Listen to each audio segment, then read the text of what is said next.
ആകാശം പരന്നിട്ട് 1500 ആണ്ട്, നിലാവ് ചിരിച്ചിട്ട് 1500 ആണ്ട്, വസന്തം പിറന്നിട്ട് 1500 ആണ്ട്, താരകം തെളിഞ്ഞിട്ട് 1500 ആണ്ട്, ഇഷ്കൊഴുകിയിട്ട് 1500 ആണ്ട്, ഹുബ്ബ് വിരിഞ്ഞിട്ട് 1500 ആണ്ട്.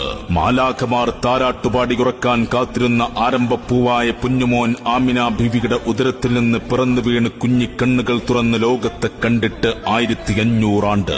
അഷ്റഫുൽ ഖൽഖ് ത്വാഹ റസൂൽ കരീം സല്ലല്ലാഹു അലൈഹി വസല്ലമ തങ്ങളുടെ 1500-ാം ജന്മദിനത്തിന് സ്വാഗതമോദിക്കൊണ്ട് പ്രവാചകാനുരാഗികൾ പ്രണയത്തിന്റെ പരവധാനിയിലൂടെ കടന്നു വരികയാണ്.